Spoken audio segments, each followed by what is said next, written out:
Hi there, everyone.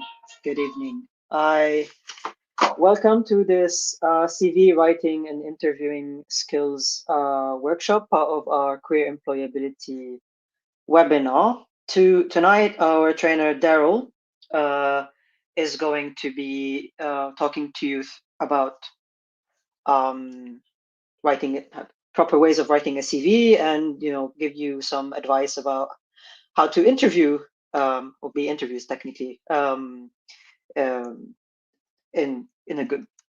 So Daryl is an early careers recruitment team lead at Nomura. Correct me if I'm pronouncing it wrong, and has been with this firm for 2 years. The early careers team sit with the human resources function to provide recruitment solutions and advice to the business.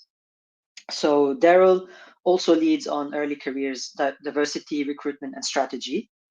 Daryl is CIPD qualified and has been working in the recruitment industry for 13 years and has spent time at General Electric, CT, and JP Morgan. Daryl, I'm going to leave the floor to you now, and good luck. Cheers. Thank you so much, Steph. As Steph said, my name is Daryl. I am the Early Careers Recruitment Team Lead and Diversity Recruitment Lead at Nomura. I feel super privileged to be asked to come and present this session today. There's a huge amount of information, so I will try and move through it as quickly as possible to fit it into the time. But please do also let me know if you do have any questions, and there's a few interaction slides as well to get us thinking about some of the questions that I have. So in terms of what I'm going to cover, I'll quickly introduce myself in just a second. Then I'm going to go through CV writing skills and cover letters. I will then cover application form questions and online testing. And then I'll go through how to succeed at interviews. So that will include how to prepare for an interview, how to use the STAR technique to answer the interview questions. We'll go through some example questions and answers. I'm then going to do a short session on LinkedIn training. I'll talk about the benefits of that later in the session. A little bit about how you can be your authentic self during the interview process. And then I'll leave some time for questions at the end. As I said, though, we can do that as we go through, but there will be a sort of larger slot at the end for I guess, longer questions. Okay, so just quickly to introduce myself. As Steph said, I've been in the recruitment industry for 13 years. I previously worked at GE, which is a large engineering company. So prior to my time in early careers recruitment, I spent time recruiting for engineering sites, basically globally, really focusing on renewable energy. I then went to work at JP Morgan, where I sort of really got into early careers. I was the technology recruitment lead at JP Morgan. And then following that, I spent some time at Citi as well, and also, again, mainly focused on engineering recruitment with a little bit of sort of financial services recruitment there. At the moment, I work at Nomura. I'm the early careers recruitment team lead and diversity recruitment lead. So my responsibilities are sort of leading a team of recruiters who recruit students primarily who are sort of at the very start of their career and bring them into the bank. And also I have an overall I lead overall on diversity recruitment as well. I began my campus recruitment career in Australia, and that was at Telstra, again, a sort of engineering technology company. And then outside of the day job, as you can probably tell from my accent, I'm originally from Scotland. I now live in London with my partner Derek there, who I've put with our kilts on for effect. And then we have our dog Atlas, who's a Cocker Spaniel, and I'm a keen traveller. I've travelled, I think, to all continents except one, and I am a huge gamer as well. Okay, so first topic that I'm going to cover off will be CV writing and cover letters. I guess before I really sort of get into the nitty gritty of those, I just wanted to, I guess, quickly cover of what recruiters look for when they're looking through CVs or application forms or whatever it is. Focusing mainly sort of on CVs. So storytelling is probably one of the most important things there. We want to see exactly where you've worked and what your responsibilities have been at each of those places, and then also I guess how long you've worked there. I guess if your reasons for leaving, that sort of thing. We are looking also for business knowledge. I guess that can fall into the CV, and also when you get to interviews, that's super important as well. Empathy, again, particularly when you're thinking about like customer service jobs, that can be something that's super important for us to have there. That you're proactive. It's really super important that a company, underst- recognizes that you are proactive, I guess, because they don't want to have to be, I guess, spoon feeding you. They want you to be able to figure it out for yourself, and try and solve problems on your own. Transferable skills, again, super important. You won't always tick every single requirement on a job description, and that's okay. We will look for transferable skills that will help you when you join us in the role that it is that you're applying for. That you're committed and passionate, again, is super important. I think you know particularly at the moment, there's not a lot of jobs around. So companies are really looking for people who are interested to get into that industry or that company. You have analytical thinking. So that's obviously, you're able to sort of analyze a problem and come to a solution. Leadership, again, super important.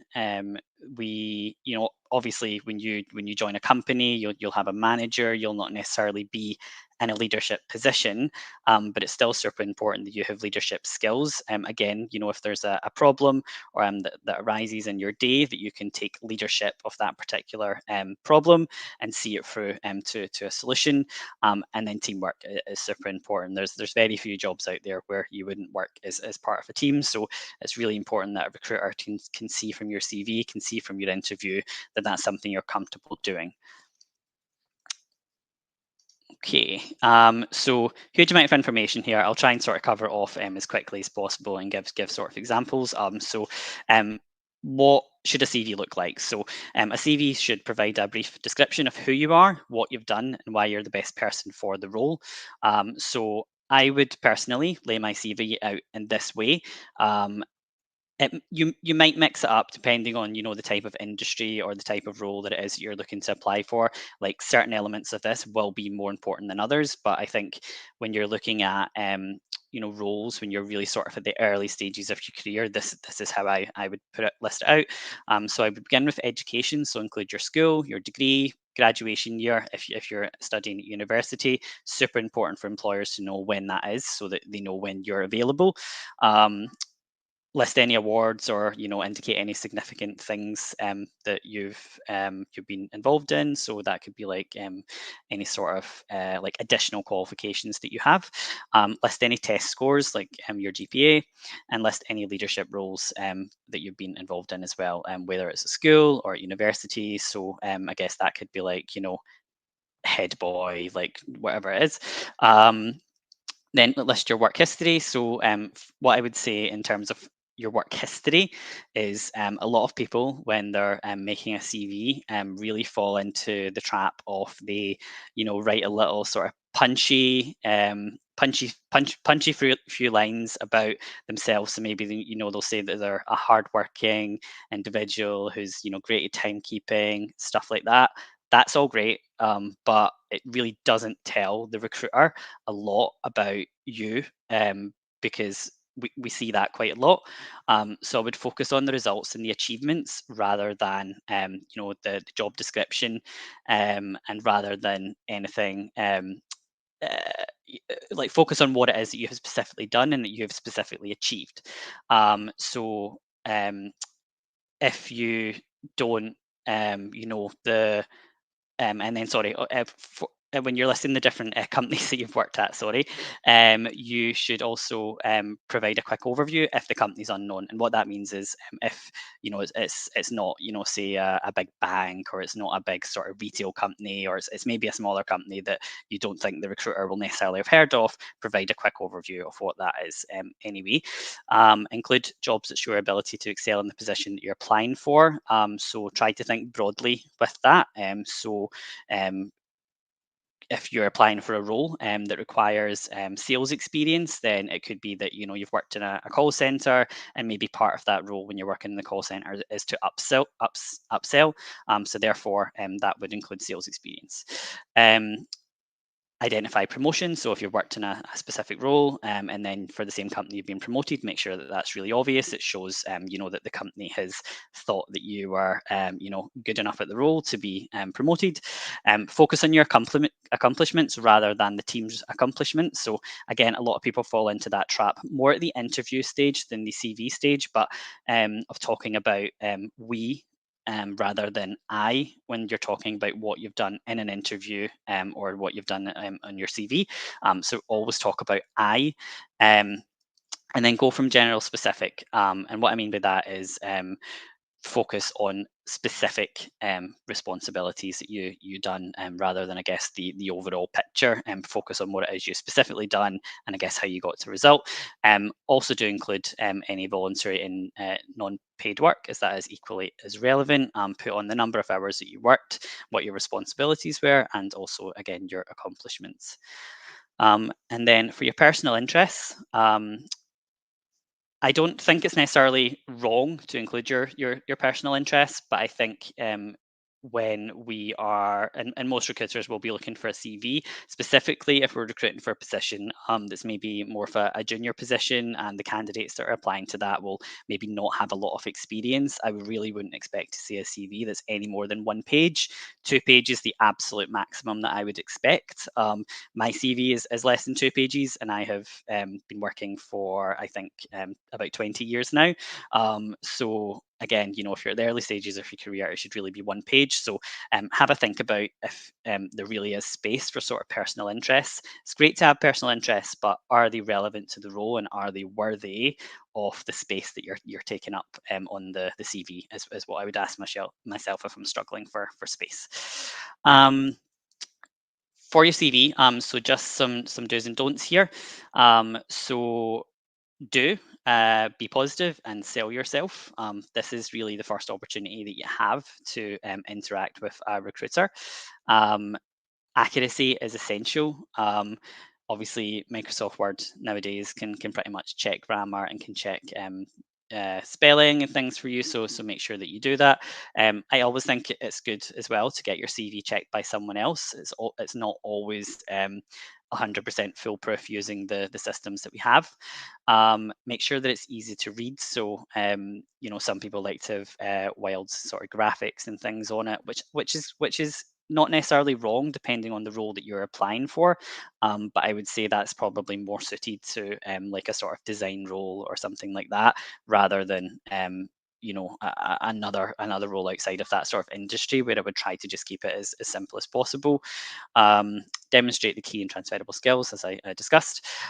Use bullet points when describing your experience. So don't have word lengthy sort of paragraphs talking about what you've done in each job. Have very sort of specific bullet points.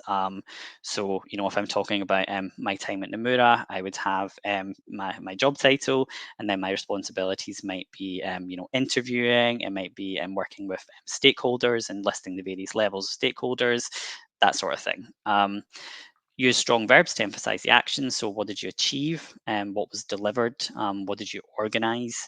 And then the key aspects to include in your CV, again, qualifications, work experience, and voluntary charity work. Don't include information that might be viewed negatively.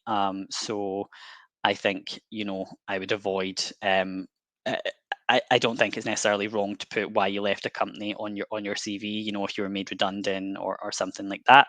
But I would try to avoid really putting anything for any more detail than that on there. Don't include any personal information. So, for example, date of birth, race, gender, etc. I would just, avoid putting anything like that on there.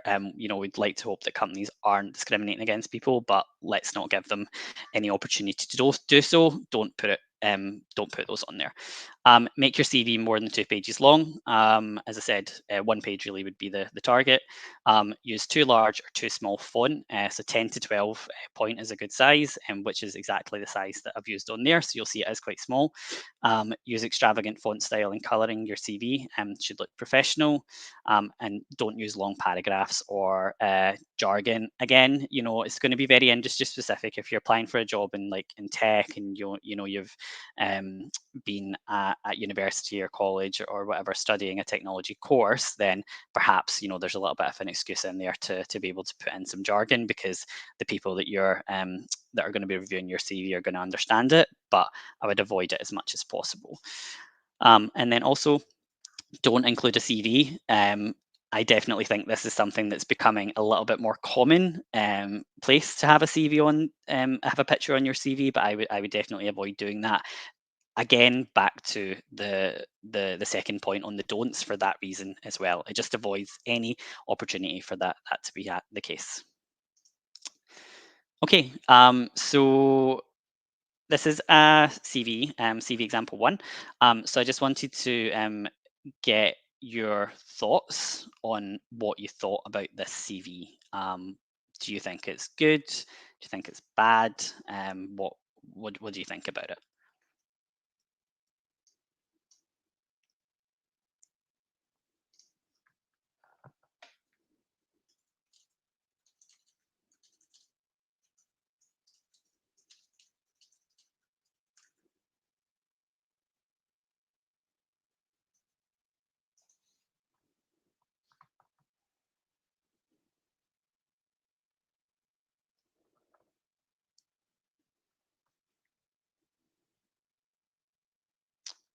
And you can use the QR code on the page as well to give a response. I should have said that, apologies.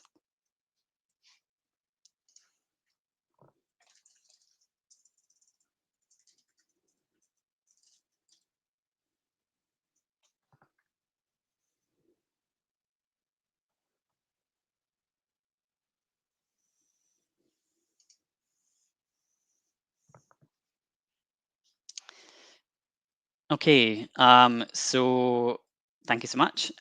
So I would say this is probably a pretty weak CV.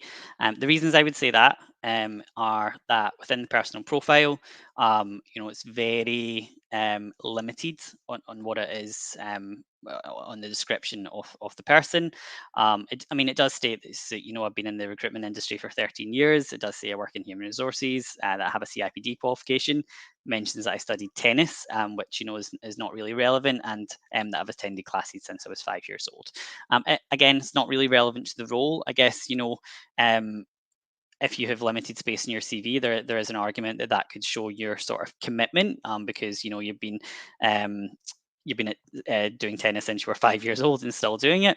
But I would just question whether it's needed. And then in terms of the work history, so you can see here that it's very, very, very limited. So it says that Daryl reviewed CVs, he dealt with senior stakeholders. It doesn't really give any information about who they were. Doesn't really sort of give any indication of what roles he's looking at when he's reviewing the CVs. And it says that he interviews candidates again, really quite limited. Mentions really and then sorry, it doesn't mention anything for the next roll down, the JP Morgan one. And as you'll see, he's also got the job title twice on there. So again, there's an error.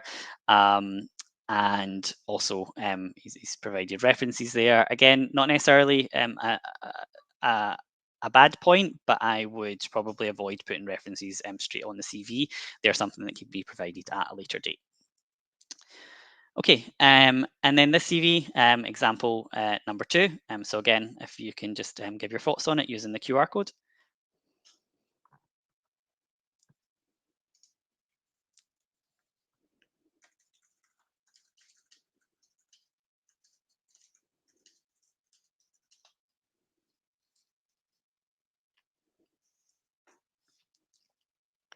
I'll just give it a minute just to allow for responses.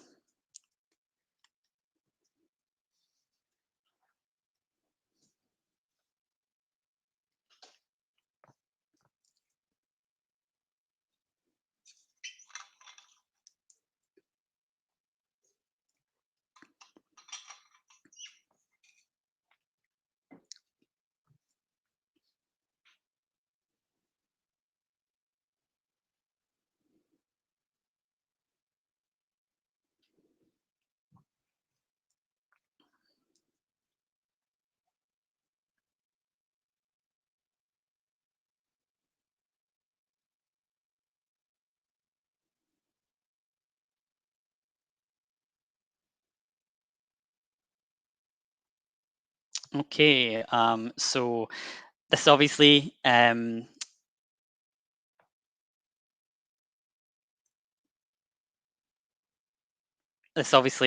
much better CV. I have put down there at the top, that I'm an experienced recruiter. I have listed the different things that I'm used to recruiting in. I've put the qualifications. I've even put that, I'm studying at the moment and when that's due to be completed. The work history is obviously much more detailed. It even specifically mentions things that I have, delivered on. So if you look at bullet point 2, it says I hire 200 per year. Mentions a career break. So this is where I spoke about, it's not necessarily wrong to sort of put things like that in there, but I would just sort of leave it quite basic. So I've listed that I've had a career break, but really no um, no reason for that career break. That's something that can be discussed at a later stage. And then again, with the JP Morgan one is quite similar. And then I've also said that references are available on request. Someone has listed that the LinkedIn link is similar to a photo, and it absolutely is. I don't think there's any getting around that. I think it's becoming much more commonplace to put a link for your LinkedIn on your CV. I think I would. I definitely, it still obviously shows, a photo of you, but I guess, if the recruiter is going to the effort of then clicking into that link within your CV, they're already a little bit interested in your CV anyway. So I wouldn't worry quite as much, although I definitely do see the point. And I think as well in terms of the LinkedIn's link, well, it is sort of more relevant to the different industry. Obviously, I work in the recruitment industry where LinkedIn is a huge part of my role, so therefore it's something that would really be expected anyway. Okay, moving on to cover letter. So few different things to cover here. So I guess the first question is, should I include a cover letter as part of my application? I think the answer to that is really it depends. Some companies actually don't have the function to even allow you to attach a cover letter. And I also think as well it depends on where you are. So if you're applying for a role that you're really sort of desperate to get, you're really trying to get into that sort of industry, I definitely think it's worth your while tailoring your cover letter, taking the time to do that, because it is really going to make a difference. I do appreciate that not everyone is in that exact situation, and actually, if you're going to make 50 applications in one day, of course you're not going to tailor your CV, your cover letter for every single one of those. So I would probably recommend that you maybe have a sort of general cover letter that you can really just sort of update to apply to those sort of roles. And then if it's a sort of specialized role, then you might want to have a sort of more specialized cover letter for those situations as well. But regardless of which one of those two you decide to do, you need to keep it brief, persuasive, and concise. So it should really only be about 2 to 3 paragraphs in total. It should be an addition to your CV, so not duplicating your CV. So don't on your cover letter talk through exactly the points on your CV. It should really more be a summary, and it should more be direct for the specific role that you're applying to. What are the skills that you think from your CV will be transferable to the role that you are applying to. Um, What you need to include in your cover letter is who you are, why you're writing, state the position you're applying for. Employers have loads of different positions. A hiring manager will have loads of different positions as well. And then you should also explain the reasons that you're interested in the company or the industry. You should highlight a few points from your CV and why they are relevant to this role. So why you're suitable for this role. You should take the opportunity to show how you've done the work, and then you should close it. So what is it that you want? So you obviously want to make an application for that specific role, and then how you'll follow up. So say I would like to apply for this role. I will do this, and please let me know. And provide me an update on my application, or please let me know if you'd consider me for this role, etc. Be careful. So put the same care into drafting the cover letter as CV, so no typos or anything like that. Addressed to a specific person. So it's not always easy to do that, but sometimes on specifically on LinkedIn, it will show like the recruiter has posted it, or maybe like a specific person will post and say I'm hiring. That makes it a little bit easier. If you're applying on like a job site, then it does become a lot more difficult to do that. So in that case, maybe just go with to whom it may concern, for example. Use clear language rather than jargon, and keep the tone and content professional as well. Okay, so I just now wanted to also cover off application form questions and online testing. They're not something that's part of every application, but I do think they're becoming increasingly more common over the past few years. So I thought it was worthwhile spending a short amount of time talking you through that. So just briefly, first of all, on application form questions. So every word counts is probably the most important thing that I want to say there. Most application form questions will have a limit, a word count.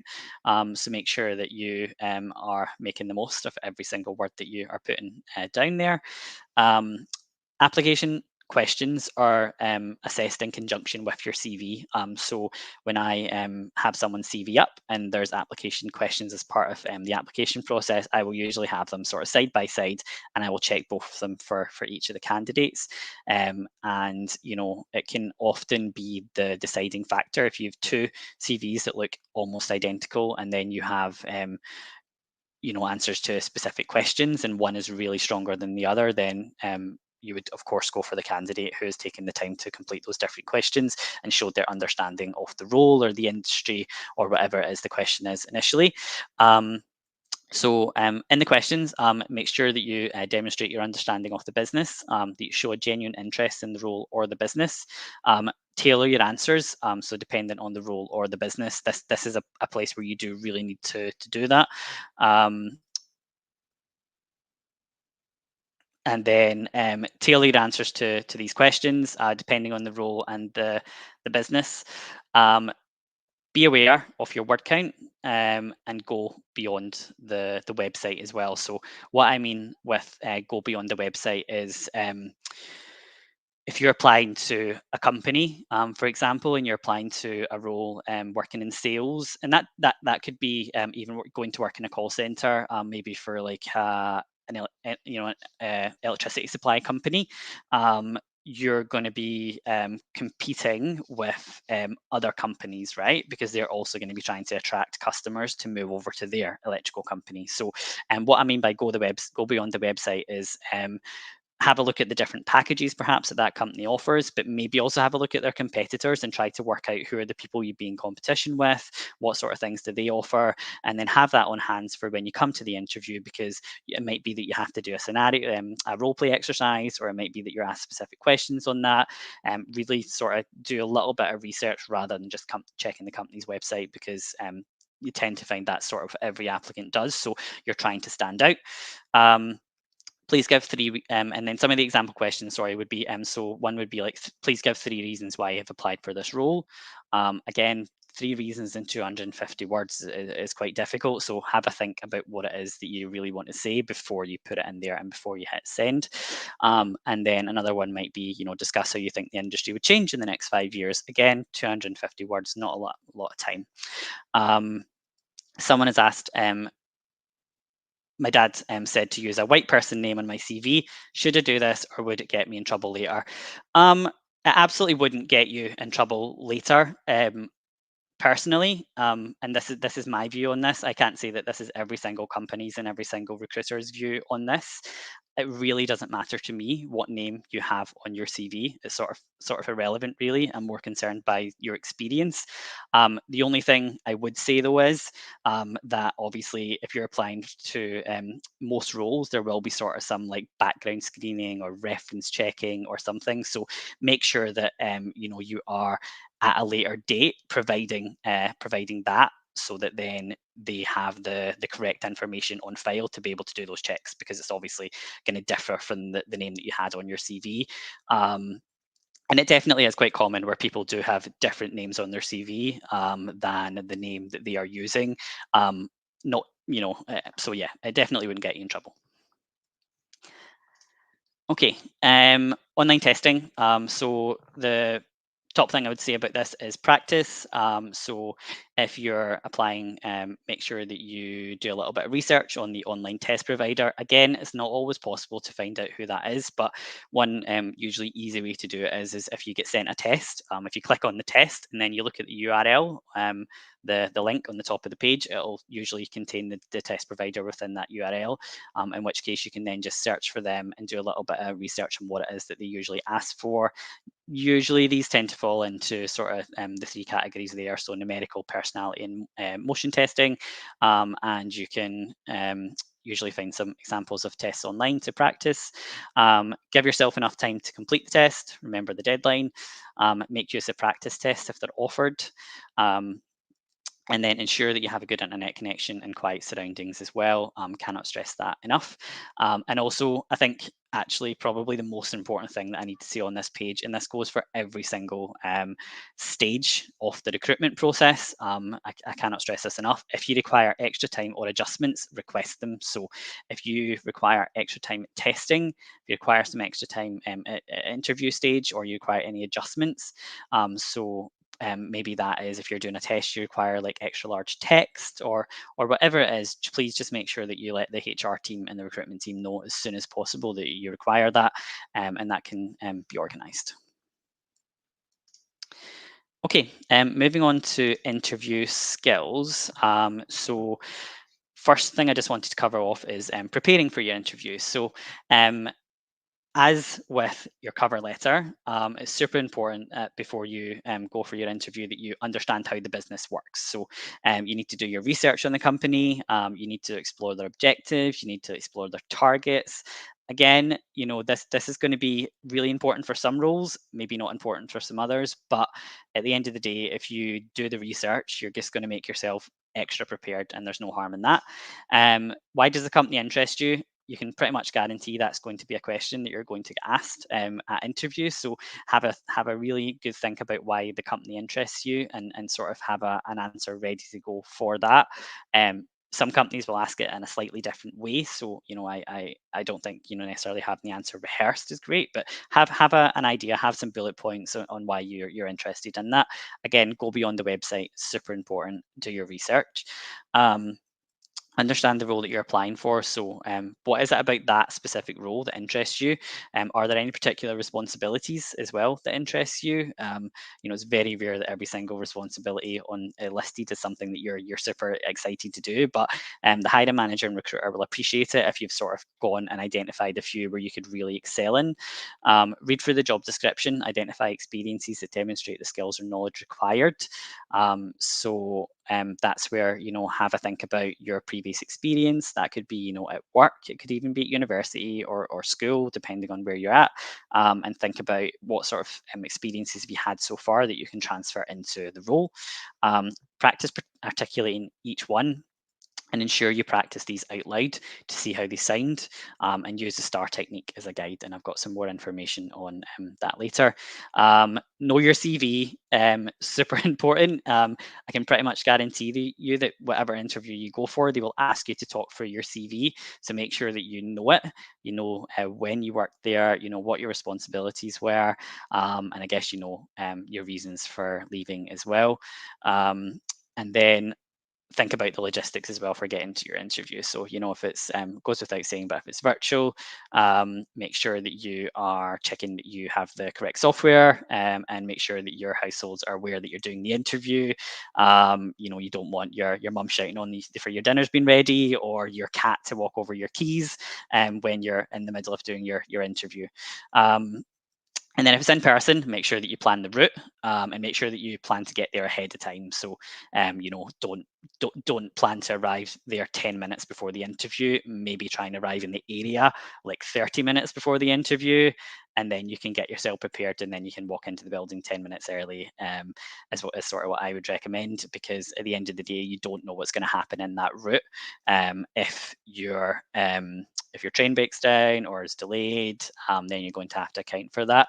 What I would say though is, we can't plan for those eventualities. We can plan so much. We can leave a little bit earlier, but if you say live somewhere quite remote, I personally used to live somewhere where the train only ran once per hour.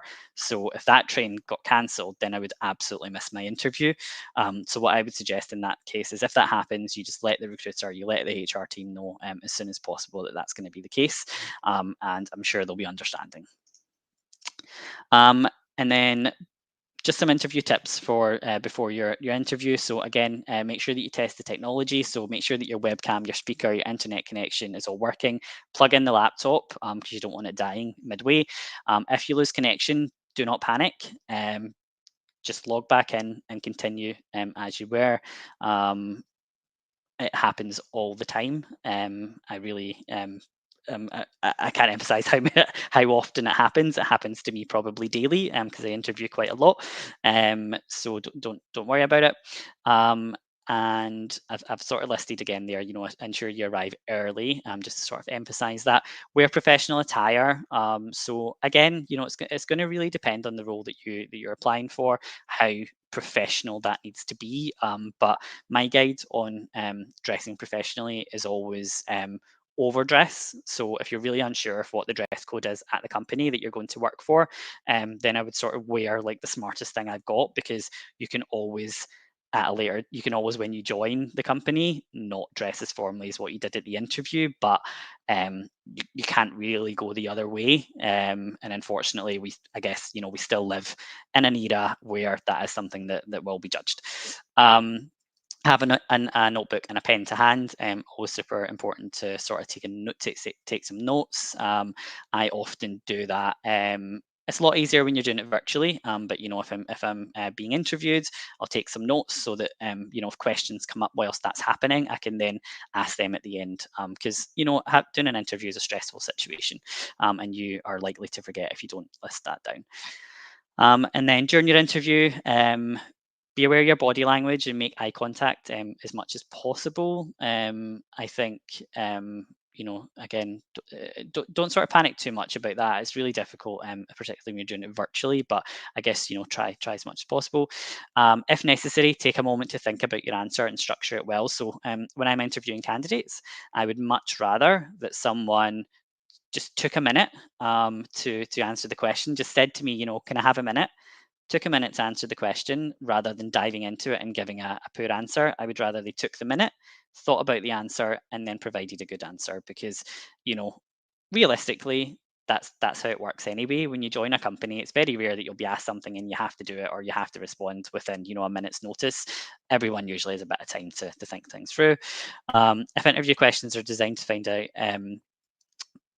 interview questions are designed to find out how much you know, not to trip you up. So managers or interviewers will ask questions and probe to sort of get the answer that they need from you, rather than try and I guess make you fail. And if you don't know the answer, be honest. But also when you're doing that, have a think about, are there any sort of transferable skills that you can bring to that. So it might be that you haven't done, or you don't know that specific thing that you're being asked for, but have you done something similar? Are there skills that you can bring to it anyway? And then also make sure that you ask questions. So when it gets to the end of the interview, the interviewer will inevitably ask, do you have any questions? Please make sure that you do have at least 2, 3, maybe more questions ready to go, because it shows that you're interested, and it shows that you've really sort of taken in what it is you've been told. And those questions would ideally not be, what do we wear to work, and where do I get lunch? Like, they should be thought out questions. And then after your interview, follow up to thank the interviewers for their time. You can just do that by email, and then be responsive to emails and phone calls. So try and keep your phone on loud, which I know literally no one does any longer. But maybe that's the time that you should reflect on your performance. So this is something I really always give people as advice: is even if you don't get the role, it's an opportunity to use that as practice, work out maybe why that was, ask for feedback as well, and then maybe you would be able to use that going forward. Excuse me.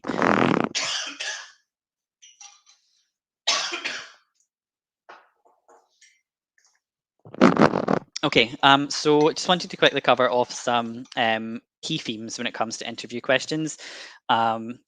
So sorry, it's a bad one. So the questions that you will be asked at an interview do tend to fall into three key themes. There are other ones, but these are sort of the ones that I'm used to. So they'd be either employer and industry knowledge, general motivation, and then competency questions. So competency questions are sometimes nowadays called behavioural questions. They do differ just slightly, but they are sort of one and the same. And then, so in terms of general motivation, that would be around, really around the company, the industry, what it is specifically about that role that motivates you. So what differentiates, one company from their competitors. They might ask who's their CEO. I've had that question a few times. What attracted you to the role, and why did you apply for the company? Employer industry knowledge is obviously, a little bit more specific to that specific role rather than the company as a whole, and also more specific to you. So usually questions in there would be asking to talk you through their CV, tell me about yourself, what are your strengths. So I think I put some points in here in terms of how to answer these different questions. So when you're asked about what your strengths are, don't just say like one word answers. I'm really organized. That's great. But what they're really looking for is for you to sort of talk about how you've demonstrated those strengths, and then how you've used them to your advantage. So not looking for a full sort of star type question example there, but just a few sort of key points in how you've done that. What are your development areas? I really think it's important there to sort of be honest about what your development points are.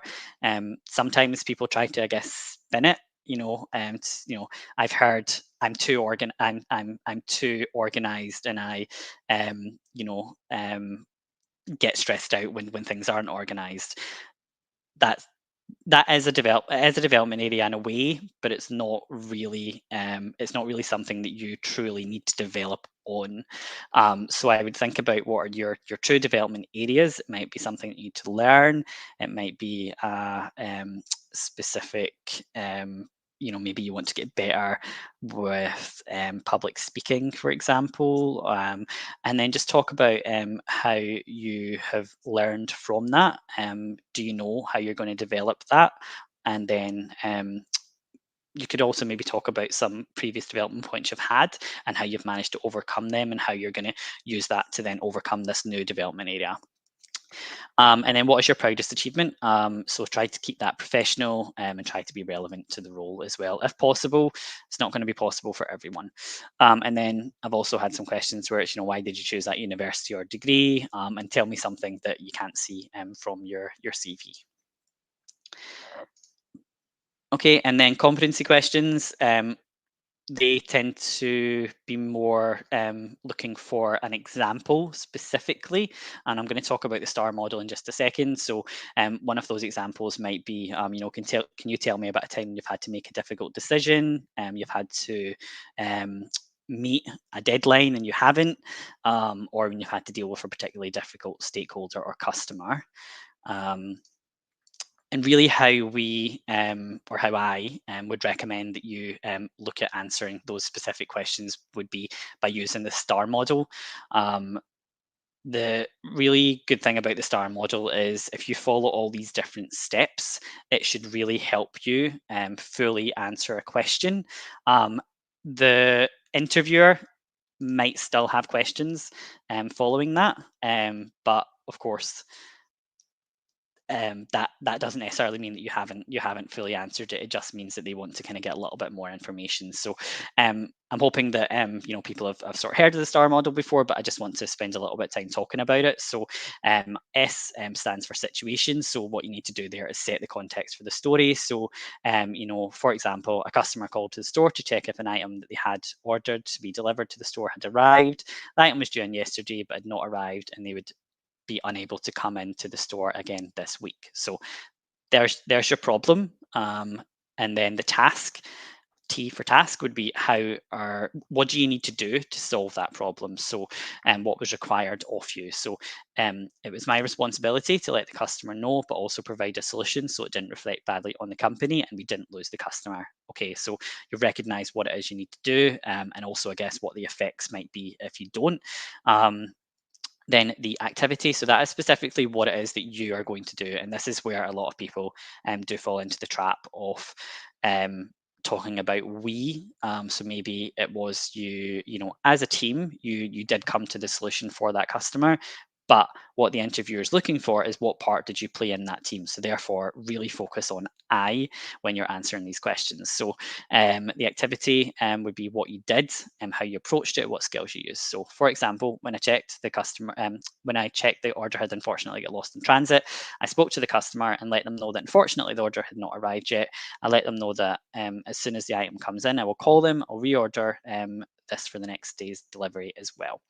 I let them know that if they're unable to come into the store, I can arrange for this to be delivered to their home address, and then the customer seemed happy with this solution.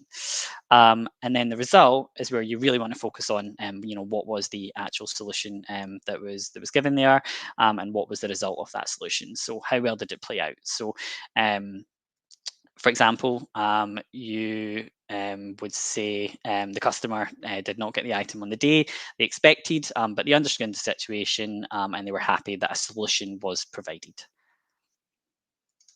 Okay, so I just want to spend a little bit longer on the STAR model because I think it is really sort of super important on how you structure interview questions, the interview answers.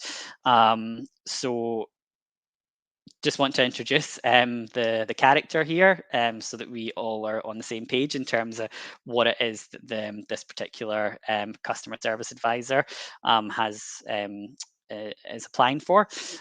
So meet Daryl. Daryl currently works as a store assistant for a retailer who sells electronic goods. He has been in the same role for 4 years, but he's looking for a new challenge. And his current responsibilities include customer service, supporting customers in store to locate different items, supporting customers through the sales process and arranging delivery or collection, and identifying opportunities for upselling. Daryl is interviewing today for a customer sales advisor role at a media and telecoms company.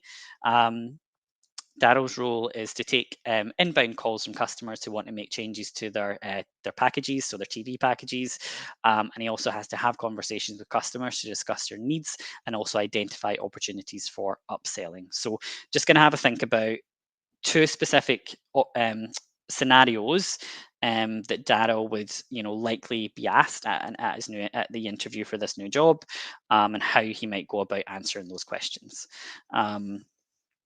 Okay, so the question that the interviewer asked Daryl was, can you tell me about a time when you dealt with a difficult customer and how did you find the resolution? So a suggestion my suggestion for sort of answering this question would be a customer came into the store to purchase a new washing machine.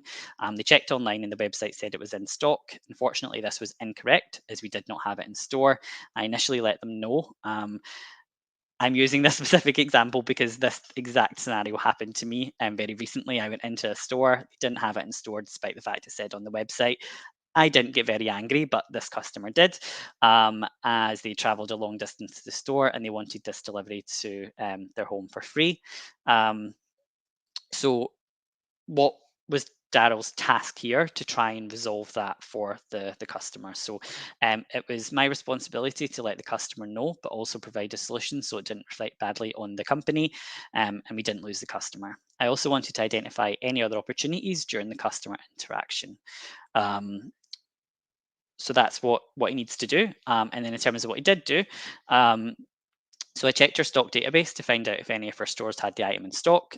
One of the stores nearby had this in store. I was able to request this to be delivered to my store. I apologized to the customer, but assured them that as soon as the item arrived in store, I'd reserve this and call them to let them know. Unfortunately, in this store, home delivery was not an option, and I explained this and again apologized for the error. And during our conversation, I asked why the customer asked a new why the customer needed a new washing machine, sorry, and they said theirs had broken after only 2 years. I let them know about our extended insurance cover, which meant that they would have had repairs for free. So really important addition there, because what Daryl has done is he's recognized that there's a sales opportunity in that. But not only that, it's actually one of the responsibilities on the job title for the new job that he's applying for. So he's sort of recognizing that and building that into the answer.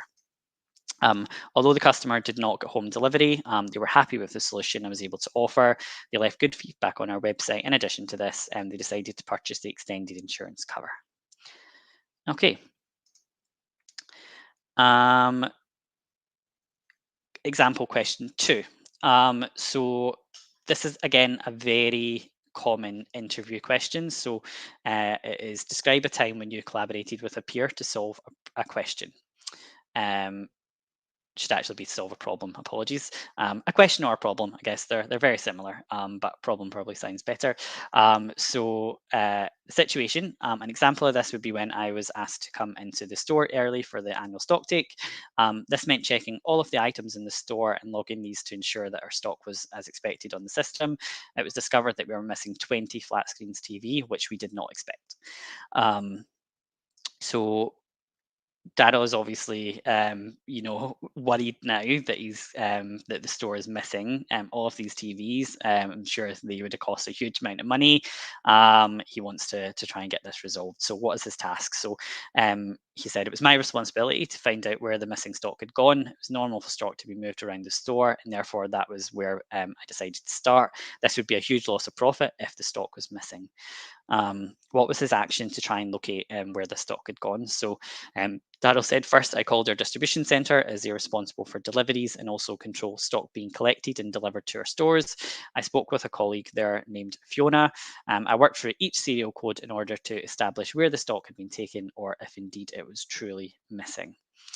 And then the result was, after spending over an hour on the phone, we managed to trace all of the items of stock. So again, I'm not saying don't use we. In that particular scenario, Daryl and Fiona worked together, and they did find the stock. So we located the stock. But then he quickly goes back to, I updated the stock register to account for this. And then when my manager arrived in store, I let him know this. They were happy that I used my initiative to solve the problem. All right. So I hope that that was really helpful in terms of having a think about how you will answer an interview question. It's you're not always going to get those exact specific questions, but the competency interview questions, they tend to be quite similar between different companies. So I would, I guess, have a think before you go to an interview of sort of some standard competency interview questions and sort of list some of the things that you could put in and mold an answer to those specific questions. And then it might be that actually the interviewer asks a question that is, just slightly different to what it is that you've prepared for. But but you then have an answer that you can sort of mold to that question. All right. Apologies. And I just want to cover over a little bit of LinkedIn training. This is sort of quite high level. I think, particularly when you're sort of at the early stages of your career, it might not be something that you've sort of thought about already. But I can't stress enough how important it is, and it's becoming increasingly common for recruiters and businesses to use LinkedIn really as their main source of attracting candidates to roles. So it's really important that you join LinkedIn if you haven't already, and update it. And actually, the the one thing that I find it really, really useful for is it's almost like a live CV.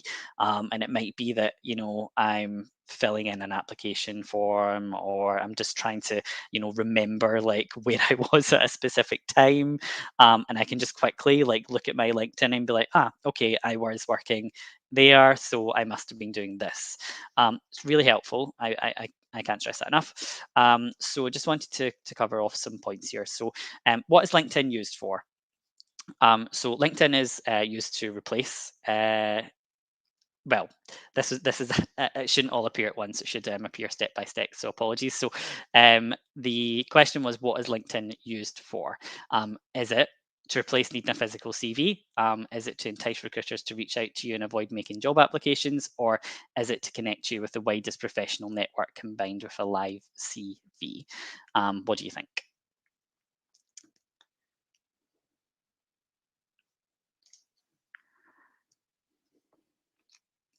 Again, I'll just give it a minute. I'm sure it's not too difficult a question for everyone to work out, but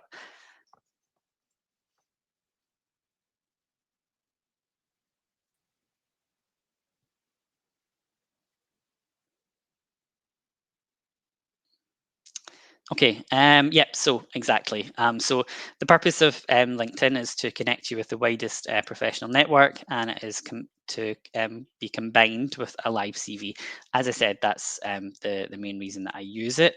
I think it's really useful, and there's actually a lot of roles on LinkedIn that allow you to just apply using your LinkedIn profile, which again can make it a lot simpler and quicker. Um, so what makes a good LinkedIn profile? Um, I wouldn't say I'm an expert, and I wouldn't say, there's a completely right and wrong answer here. But in terms of when I'm looking at a CV and what I'm looking for, these are just some points that I would recommend. So I would suggest that you use a professional photo for your profile picture. Um, it doesn't need to be that you've had that taken when you're working in a professional role.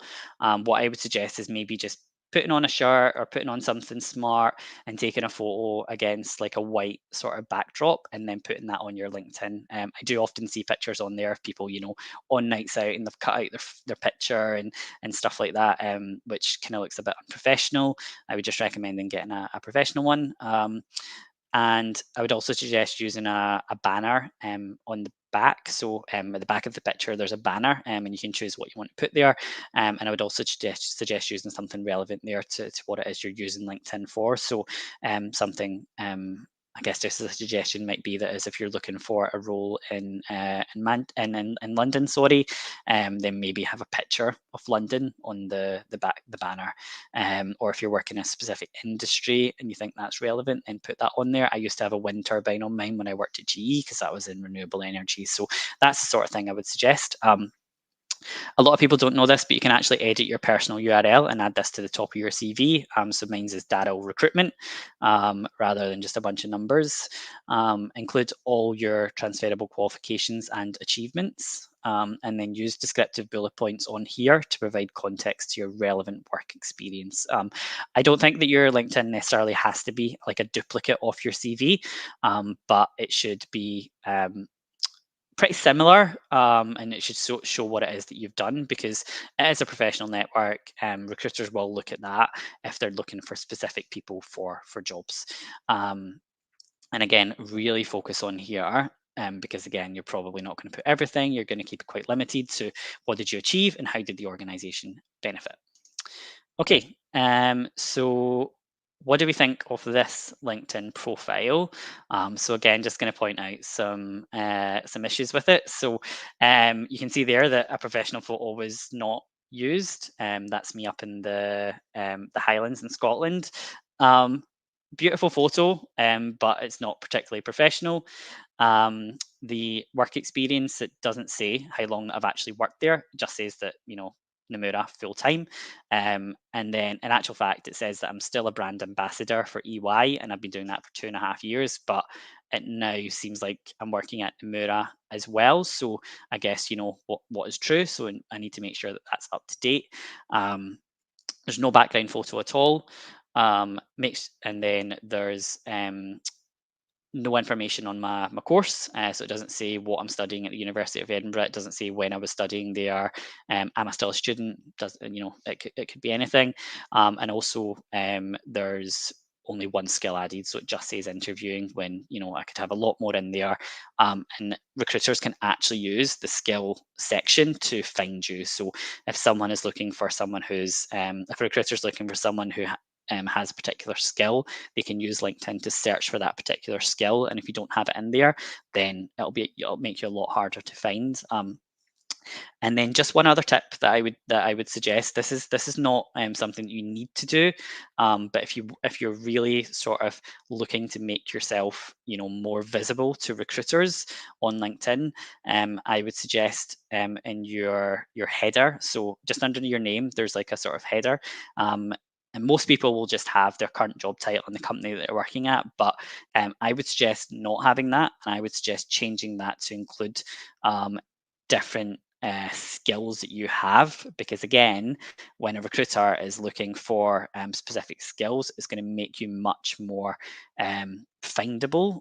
So for example, in mine, I have recruitment team lead, I have CIPD qualified, I have these different things listed. It might not look as nice, but it definitely does work in terms of when recruiters are looking to search for you. Okay, and then three things that you probably didn't know that LinkedIn could do. So you can add pictures, video, and links to your LinkedIn, and you can do that in postings as well. So if you, I guess, want to announce that you've got a particular qualification or whatever it is that you want to put on there, you can put a link to it. If you've maybe started a new business, you can put a link on there, and then you can always use it in private mode as well. So if you want to use LinkedIn to, I guess, if you're applying for a new role, or you're applying to work at a new company, then you could use this to search the hiring team if you know who they are on LinkedIn. And it might be that you don't want them to know that you've searched for you. That you've searched for them, sorry, and you can put yourself into private mode in the settings, and then you can browse without them being able to see that you've been on their profile. They will still get told that someone has been on their profile, but it won't show who has done it. And then you can also use LinkedIn's search feature. So you can search by location, university, job title, and keywords. So you almost want to do, if you're going to do the private mode, you might want to do step 3 first, because you want to find the person. And then put yourself in private mode and then go into their profile. Okay, and then just finally, as I said, I'm going to move on to questions in just a second. One of the, I think well, in fact, not one of, I think the most important thing for your interview is to be yourself. So, everyone is obviously thinking, should I come out as LGBT at my job interview? I guess some of the things you're probably thinking is, could it hurt my chances? Why is my sexuality or gender relevant to the role I'll be doing? And obviously, the answer to that is it's not. But I just wanted to, I guess, provide some context to why it might be important. And Maxwell Taylor, who's the director of strategy at National Student Pride, said this, and I thought he said it much better than I ever could. So I thought I'd just put in a little quote there. So he said, top employers are well aware that starting a new job requires a process of fitting in. Hiding something authentic about yourself in a job interview will only limit yourself as you travel along the process. You'll feel like you've got a secret to tell. If it's not normally a secret, it may weigh in your mind as you try to fit in. It doesn't need to be a big moment, is the first thing I would say there. So it could just be a subtle mention of your partner or your favorite pride event. And I think as well, I would really stress that it's only if you're comfortable doing so. There's no requirement for you to do so. Don't feel pressured to do so. It's absolutely something you do at your own time. And if you want to do an interview, again, it's something that you may choose to do. It's not something I usually do it more in a subtle way. That's sort of why I put in, mentioning my partner. That's normally what I would do. But it's really up to you. And I think, again, I wanted to stress really what Max said. Businesses need diverse talent. It is now an absolute established fact that diverse businesses are more successful. And you probably can already think of different businesses that are putting in different initiatives to increase diversity in their pipelines. It's something that is a massive part of my role. We really do understand that diversity is important, and it's actually something that it makes a company more successful. So I'll leave that there. Open to questions.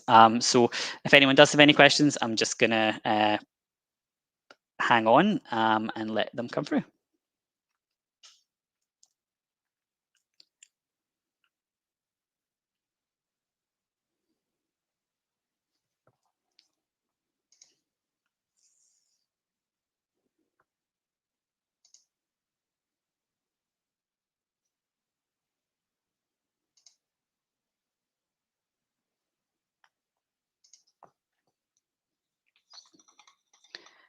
And please use the QR code if you do have any questions.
Okay, so the first question that's come through is how do I deal with being misgendered in an interview?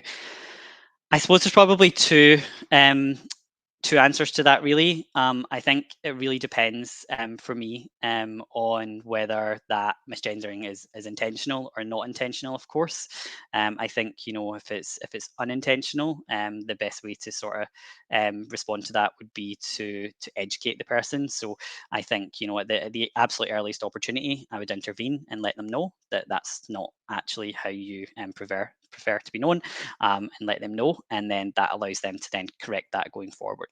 Um, if the person is, doing that deliberately, and you would obviously know that from, correcting them if they continue to do it, I definitely would sort of question whether that's somewhere that I would want to work anyway, and I would look to leave the interview. I would probably, thank the interviewers for their time and leave the interview. Um, I think that's easier said than done, if I'm being really honest. And I know that if you're at an interview and the people there are very senior, you might feel, I guess, nervous about even doing that. And I don't think there's anything wrong with that. And what I would do once you again leave the interview is make sure that you report that. That's something that I as a recruiter and someone who works in human resources would want to know if anyone in my business was doing that intentionally. So make sure that it's reported, and then that can be dealt with within the company. Because it obviously shouldn't be happening. So I guess it really just depends on what you're comfortable with. Again, I think it's something that I've mentioned a few times. Everything is about what you're comfortable with, and I guess if it's intentional or not intentional.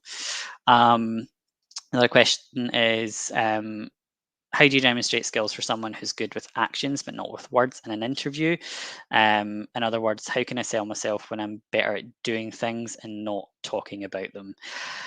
That's a really good question. I think that I have definitely interviewed people who have been the other way around, and actually they've been really good at talking the talk in an interview, but when they actually then join the organization, what they've said in the interview is nothing like what you would expect, their performance to be based on that interview.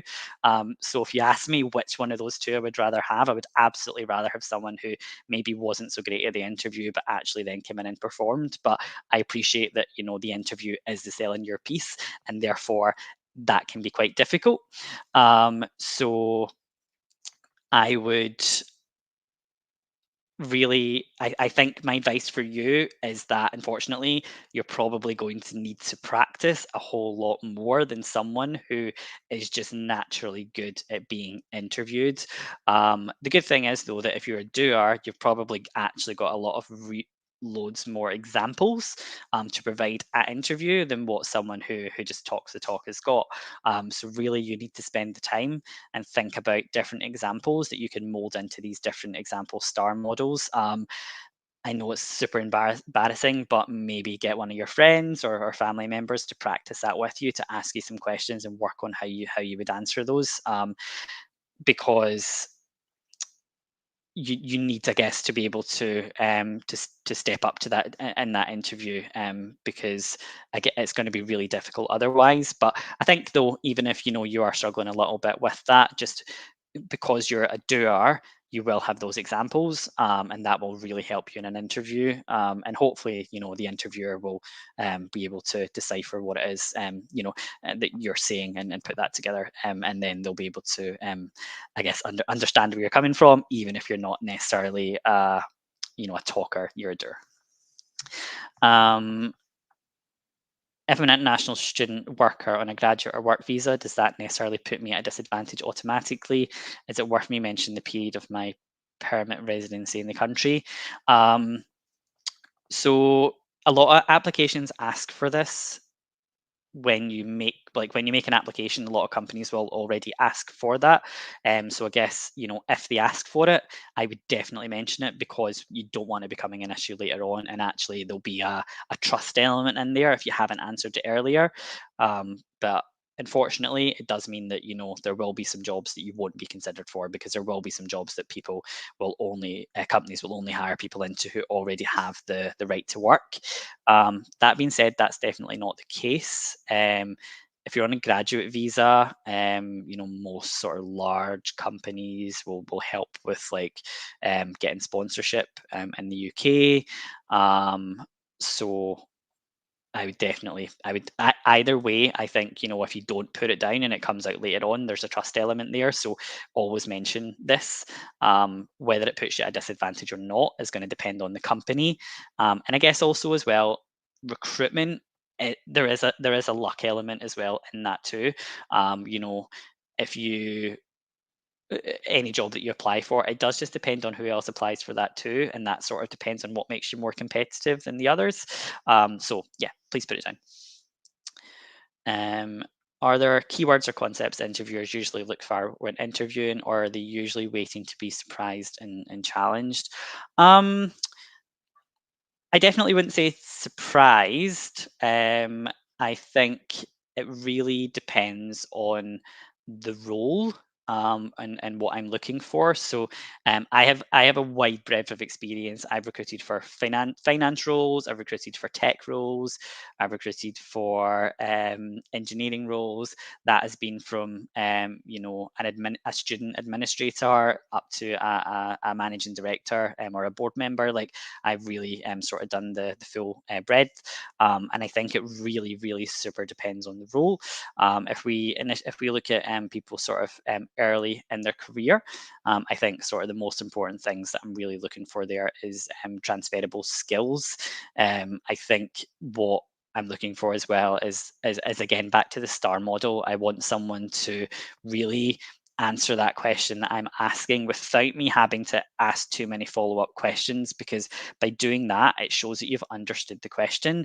It shows that you understand that the example that you're giving is relevant to the question that you're being answered. And then also, if you can, have a think about what the job description says too. So that's why I mentioned the upselling part into my example earlier. You've added a little bit in that shows that you have read the job description and understand that this is a part of the role that you're being asked to do. I think, recruiters usually, if we're recruiting for a junior role, we might do 10 to 15 sort of first round interviews with candidates. So we, I guess, want to get the answers. We want to get it quickly, simply. So don't try and go too outside the box. We just kind of want to get, I guess, the answer that we're looking for. Really, I hope that helps.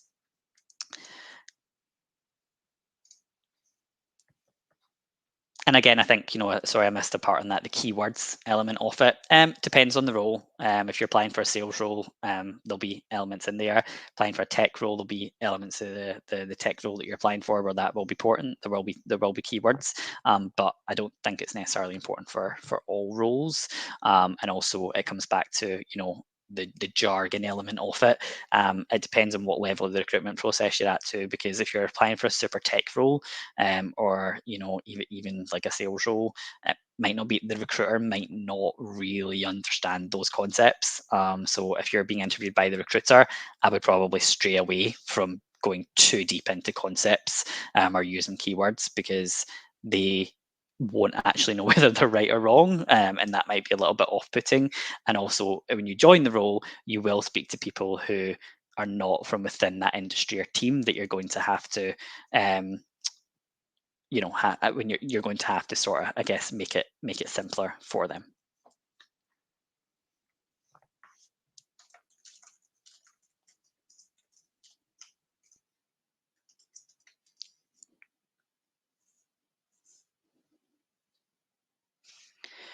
Okay, just gonna finish up there. Thank you so much for all the questions. Thank you so much again to Blossom for inviting me, and I would also urge anyone who sort of wants to connect with me to do so on LinkedIn. That's probably the best place to reach me. Thank you so much. All right. Hi. Thank you so much, Daryl, for the session, and thank you for everyone who was attending with us this session on CV writing and interviewing skills. As Daryl said, if you have any final questions, if anything that we did not answer, maybe you can still use the QR code, or you can just email us info@blossom.lgbt, and we can forward these questions. You can just get in touch with Daryl on LinkedIn, as he said. Before we conclude, I'm just gonna end by saying that remember that your learning journey does not stop here.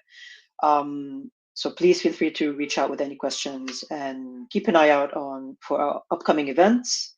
I invite you to check our website, social media, and ticketing platforms like Eventbrite or OutSavvy for our employability and upskilling scheme, where we're offering diverse workshops in various fields. For example, next month we will be focusing on financial well-being and culinary knowledge. So get your cooking utensils and come on up.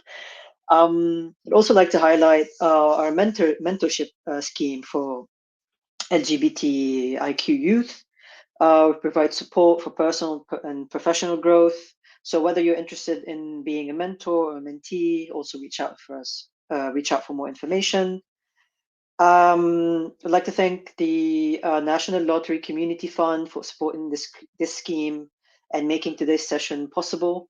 The dedication, I mean, this is a dedication for empowering individuals, and for fostering skill development in our community. And this is something that we look for usually, and we appreciate that. Really, last but not least, Daryl, I haven't forgotten you. A very special thanks to you for sharing this valuable information and dedicating time for this workshop. My Really pleasure. appreciate your efforts. And thank you for everyone's participation, and good luck with your career endeavors. Thank you. Bye. Thank you.